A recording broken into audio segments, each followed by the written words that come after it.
Can't the future just wait? Can't the deadlines come fashionably late? I could push every goal back, take control back, if they'd roll back the rate at which time starts to fly. Never landing or standing by, never taking a break, ever making me retry.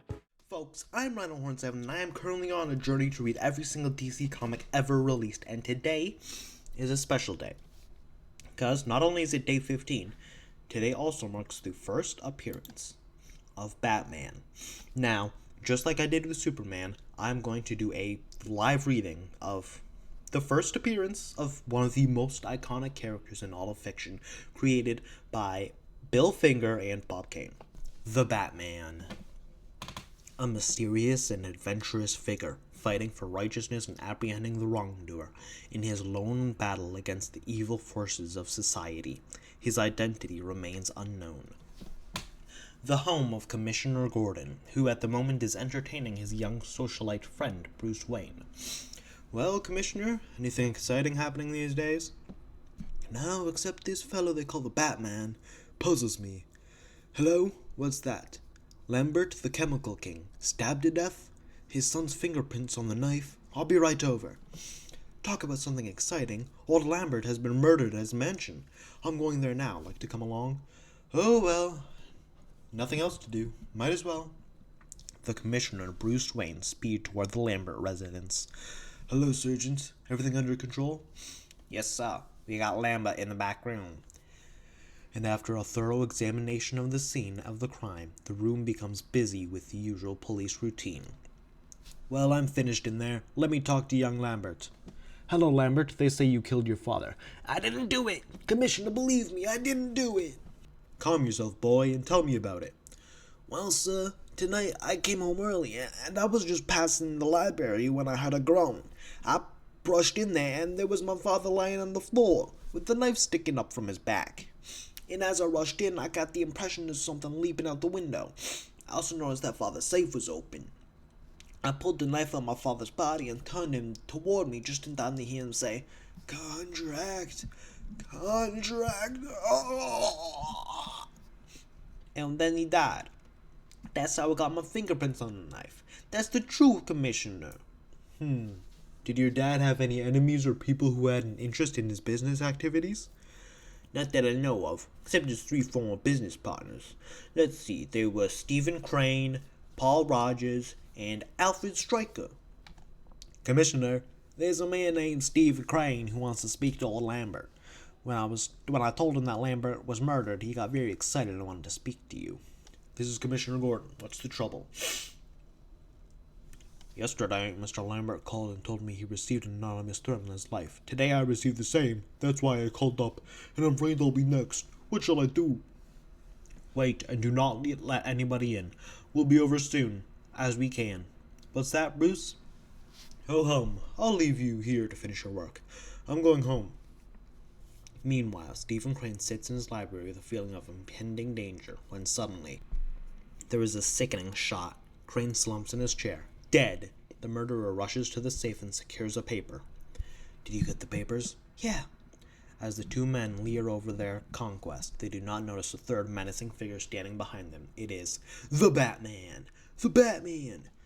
The Batman lashes out with a terrible right. Crack! He grabs his second adversary in a deadly headlock, and with a mighty heave, sends the burly criminal flying through space.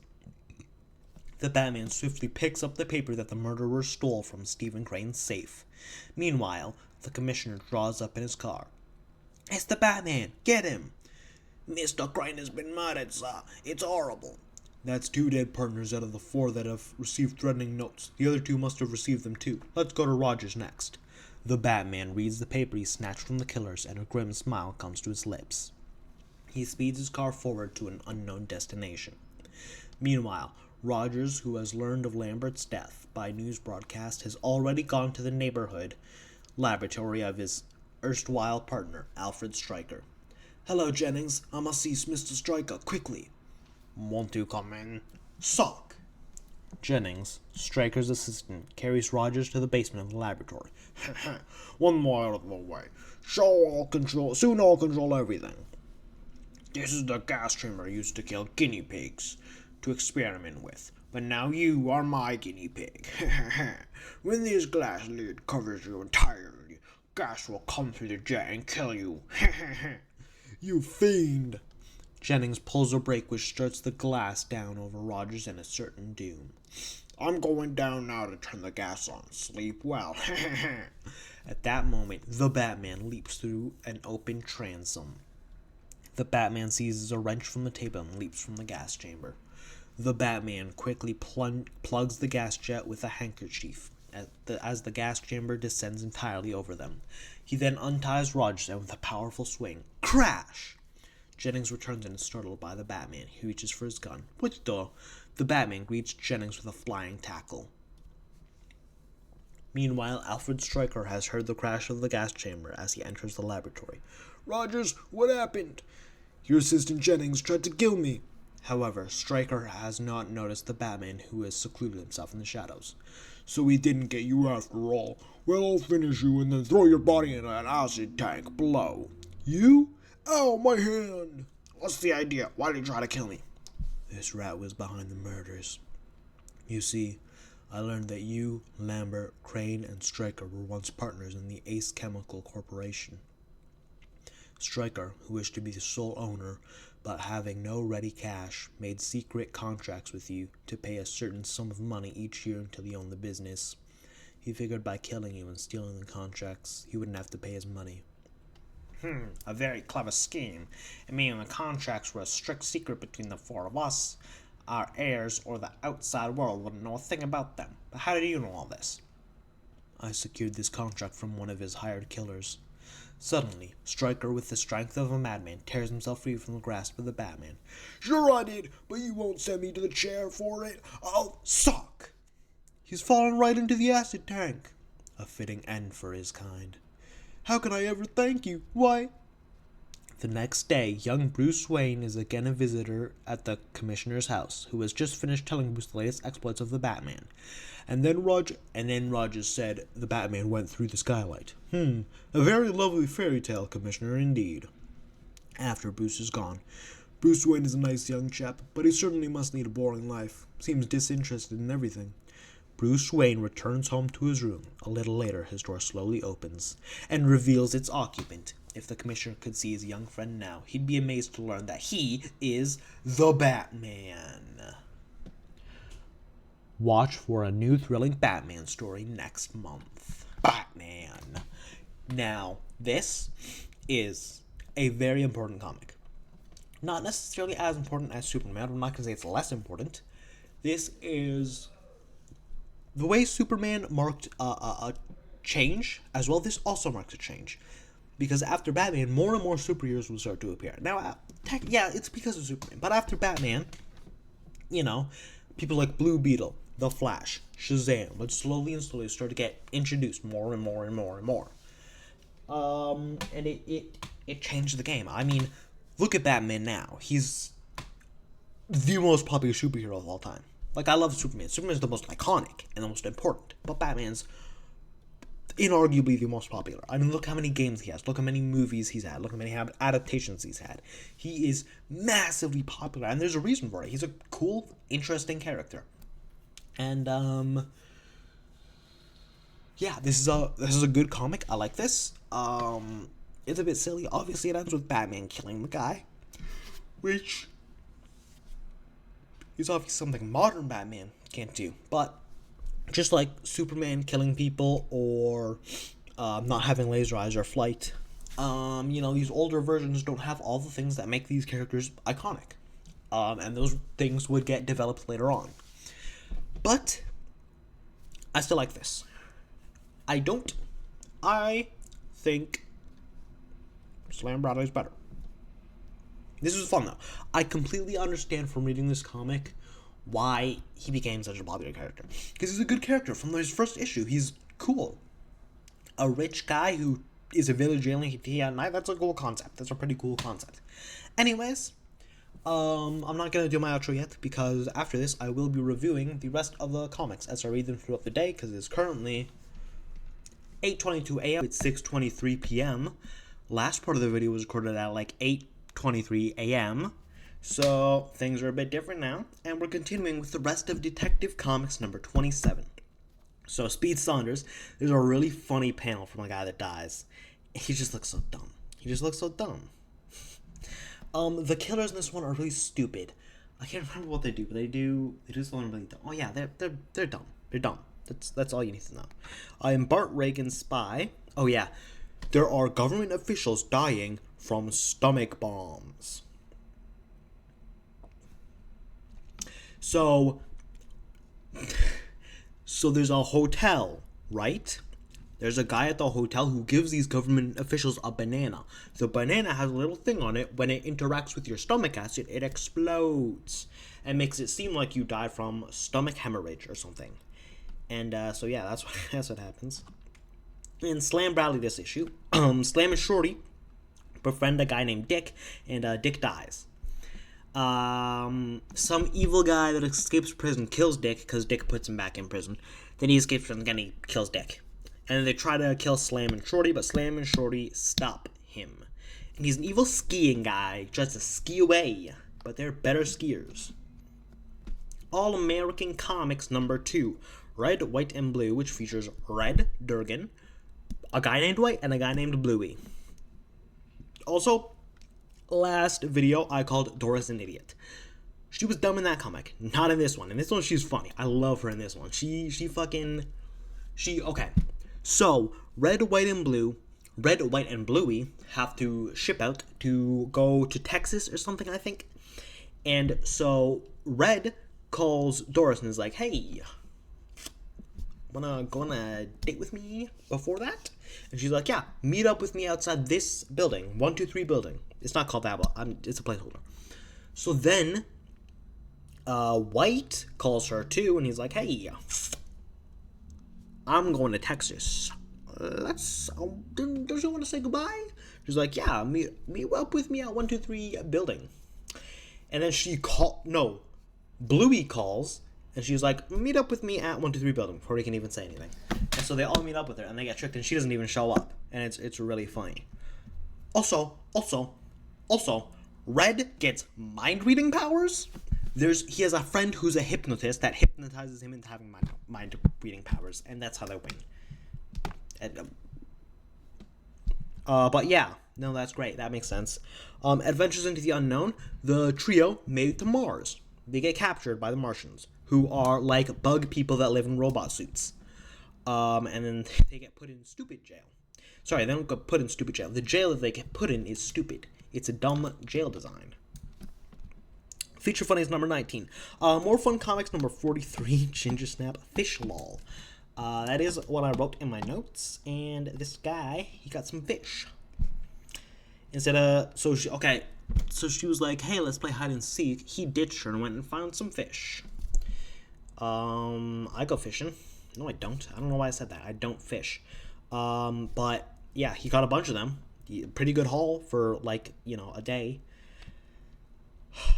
Movie Comics number 2. Dude, the art in this one is so fucking hilarious, dude. Holy shit. It's so funny, dude. It's funny, dude. Why do they look like that? Why does it look like that? Are those pictures of real people, or is that still art? It looks like pictures of real people.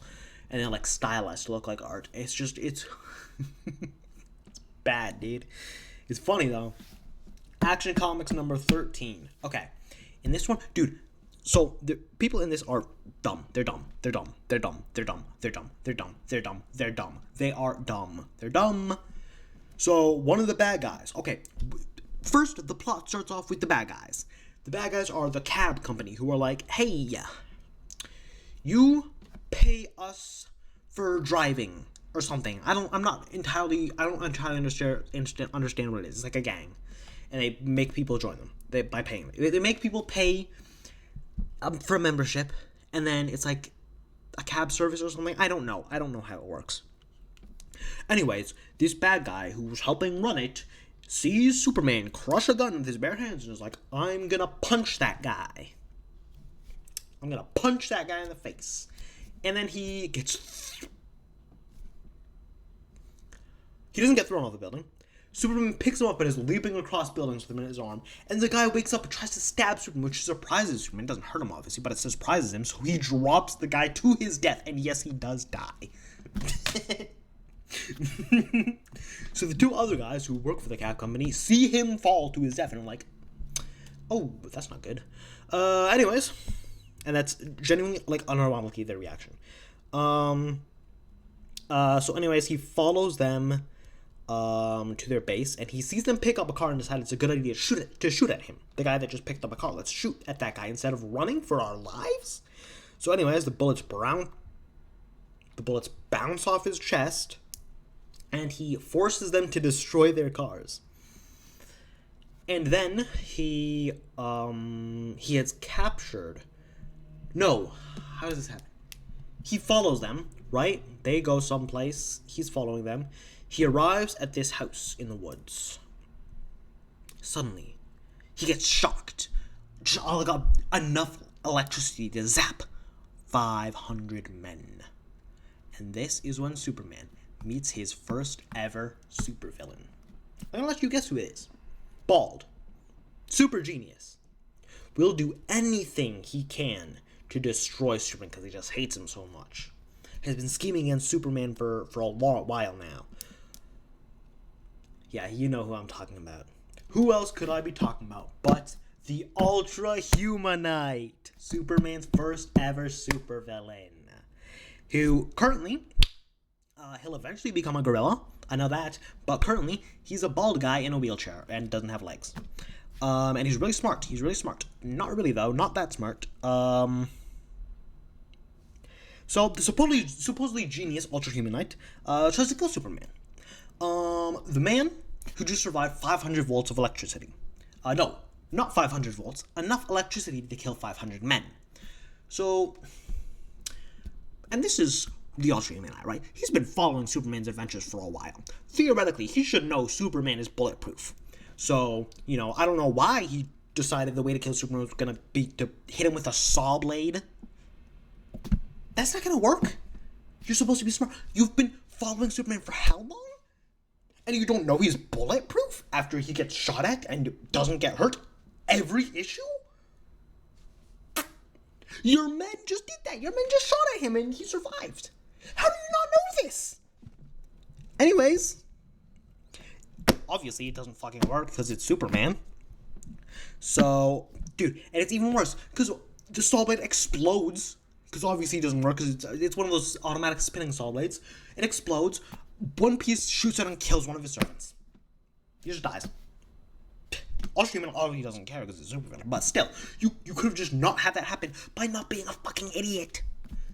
Use that bald fucking head. Use it! So, Ultra Humanite's final plan to kill Superman is to just burn the house down with Superman inside. Because the guy who can survive saw blades and enough electricity to kill 500 men and bullets is going to die in a fire, right? Anyways, Ultra Humanite escapes with his henchman on a plane. And then Superman escapes the house and jumps in the air and destroys the plane. I'm not sure if he flies. It looks like he flies, but I don't know if that's the thing he can do yet. It's a little confusing. He destroys the plane. It crashes. The Ultra Humanite's body is nowhere to be found. Dun dun dun! This brings Superman's kill count up to quite a few, I think. He's a murderer. He's got no problem killing people. Nope. I'm not complaining. Characters change. But it is really funny. Adventure Comics 39. Federal Men. Not much happened in this issue, but in Federal Men, they do say marijuana is the drug that makes people evil, which is... It's like the drug... I don't remember the exact wording, but it's like the drug that makes you forget all your morals. It's like... It's a really funny thing to call weed, because that's not true. I don't smoke anything, or do any drugs, but I am not an idiot. I know weed doesn't do that. That's not how that works. If anything, that would be like... Not even alcohol really does that. Most people who get drunk, I would assume, don't turn into evil people. I just don't think that's how it works. All-American Comics number 3. I did not skip, I read it, but it was ass. Read it, I didn't believe. So, Adventures into the Unknown. So the professor says that they can't escape yet because he wants to learn more about Mars. If you didn't watch the last video, which you should watch every video. You should go watch You should watch every video. You should be watching every video, all of them, that I'm posting daily for 18 years straight. Maybe you don't want to commit to that. Actually, I understand. You're just not as good as me. I can read 10 comics a day for what, a total of 3-4 hours straight. But you can't watch a 20-minute video every day? Little pussy boy, little pussy girl, little pussy non-binary person can't even do a video a day. I'm better than you. Yeah. I am. If you don't know what's going on in Adventures into the Unknown, there's 3 guys. 1 college professor who's like old as shit, but he's a genius. 2 college boys, Alan and Ted. And the professor's name is just Professor. I don't remember his name. He's just called Professor throughout the book, though. The professor is like, let's go to Mars. The 2 guys are like, okay. So they go to Mars. They meet these bug people. Martians are bug people in machinery. The Martian bug people take them to prison. Dun dun dun. What's gonna happen next? We're finding out in this issue. Now, what's happening now, that was the past. That was what happened in the last 2 issues. This is what's happening in this issue. The professor says they can't escape yet. They figure out, okay, the professor left a paper trail while they were being taken to the prison. So they can escape. But they can't escape yet because the professor wants to learn more about Mars. Imagine if I was 45 and you are 18 and your friend is 21. And I'm like, do you want to go to Mars? And you say yes, because it's fucking Mars. Obviously, there's not going to be any life there. And also, you get to go to Mars. So you go with me to Mars. And it's like, whoa, we're on Mars. Oh no, we get kidnapped by evil aliens. And they're going to kill us if we don't escape. And I'm like, I have a way to escape. Not yet, though. Not yet. I want to study the evil alien bugs more. No, we can't leave yet. No, we can't. No, we can't. So, the 3 men, the trio, they're brought to a museum. A sort of museum-looking thing where there's these people in tubes. And then the bug aliens start putting them in the tubes. But the professor saves them because he learns how to communicate with the bugman. Through math. They speak math or something. So then they're taken back to their cells, and they're given a device that that listens to everything they say, and then using that data, it learns how to speak English. And then it tells them the story of Mars. And the story of Mars is that there were the above people and the below people. The below people are the bug guys, I think. And the above people are like, we don't like you bug guys very much, so we're gonna kill you. We're gonna kill you. We're gonna kill you. And then some really good scientists figured out a way to take the brains out and put them in machines. But he also figured out how to take a brain and make it into 2 brains. So we get infinite brains. And now every Martian is a little brain in a robot body. And that's what all the bug people are. Detective Comics 28. Should I talk about that? I don't have much to say about that. They should add this to Martian Manhunter lore. Honestly, they should. Actually, it's kind of cool lore. If you work on it a bit, I think it could be cool and intriguing and interesting. I think it is cool, intriguing, and interesting. Actually, it just needs to be in a better story, and maybe a more modern story. Anyways, Detective Comics 28, Batman. Bruce impersonates Commissioner Gordon to find a case. He hears about a case on the news, and he's like, I'm going to impersonate Commissioner Gordon to find out more from this crime guy, this snitch guy. So he finds out that they're going to be somewhere at some time, and he catches them, and he beats them up, but then he's smart, and he makes the police think he's one of them before he dives away, leaving money behind. So now the police think that Batman is one of the crooks. So the jewel thieves know this, and they're like, okay, since the police are looking for Batman, we're free to do whatever we want, and we won't be followed. But now Batman is free to follow them without them thinking anybody's following them, so they'll be a little more lazy. Also in this, Batman drives a bright red car, and he stops the crime by just beating them up when he just finds them and beats them up. Kinda. That's pretty much just what happens. And he drives his bright red car that would be very recognizable. I hope. What are you doing? What are you doing, Batman? He doesn't have the Batcave, so he's just driving this back to his house. He's driving a bright red car back to his mansion, and I guess just putting it in his garage? What are you doing, Batman? Don't drive a bright red car. Don't do that. That's dumb. That's dumb, Batman. Anyways, he drops the head of the criminals off at the police station. Slam Bradley. Slam finds out he's in a random dead guy's will. Some guy named Whitethorn just put him in his will. So Slam has to go to the mansion that night to hear the will and find out what he got. The dead guy leaves absolutely nothing to his family. His family are there, right? His sister's there, his nephew's there, some other lady's there, his butler's there. None of them get anything. He does leave everything to Slam Bradley, and his reasoning for this is, Slam saved me at a park one time. I was about to get beat up by some ruffians, and Slam punched one of them in the face, and he beat them up. But Slam just likes fighting. He probably didn't even know the guy was in trouble. He probably just saw some aggressive guy and was like, I'm gonna fight them, because I like to fight people. Slam's a good guy. He's a good guy. He likes to help people, but he also likes to fight people. But there's an addendum, which, I'm not a will guy. I don't know the law of the will, but I'm assuming you can't put an addendum that says if you die, everyone else gets the money. I don't think you can say, hey, you have to stay in this mansion with people who want my money, and if you survive until the morning, then you get the money, but only if you stay in the mansion with all these people who probably want to kill you so they can get the money. I don't think that's legal. I feel like there's probably a little bit of that's illegal. Hey, you're encouraging this people to kill this guy. So I feel like that's maybe just a little bit illegal. Just a little bit illegal. So I don't remember what that's referencing. What was the Lemafau referencing? Oh my god. I remember. Slam absolutely oar-farms on this girl, who obviously, wants his money, and he makes this remark, which is very funny. Anyways, Robert kills himself. Robert, the nephew of the Whitethorn, the guy who died, kills himself. They hear a scream, they open the door, Robert's gone, the window's open, and there's a suicide note.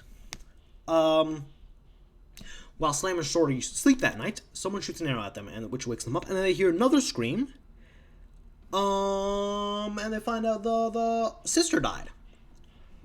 So people are dying all over the place. Slam does an autopsy. He calls a guy and says, hey, do an autopsy on Whitethorn, please. Tell me what the autopsy results are. So the guy's like, he was poisoned. So Slam's like, oh, I get it now. He knew he was going to get murdered. So he put me in the will so that I would figure out who the killer is, because they would come for me next. And I'm a detective, and I'm an awesome guy.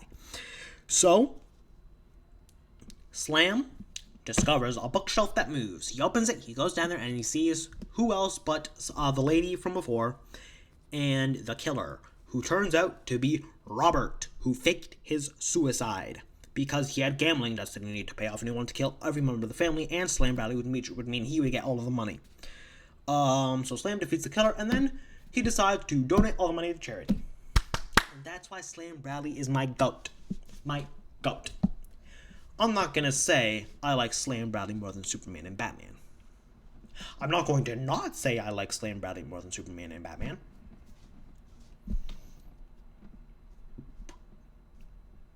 I like Slam Bradley more. Feature Funnies number 21. Okay, so that is my 10 for the day. That's my 10 for the day.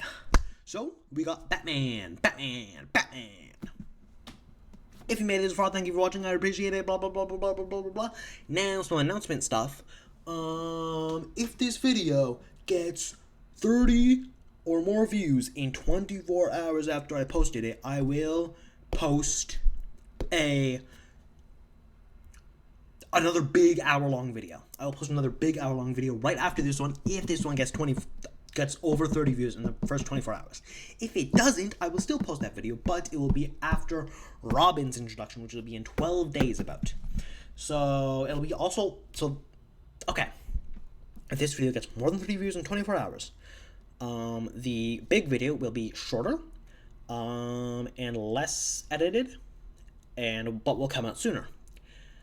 If this video gets less than that, the video will come out later and will be longer, and will be more edited, probably. As in, more stuff will be cut out. Not it'll be like better edited. There'll just be more stuff cut out because I have to, cut it down.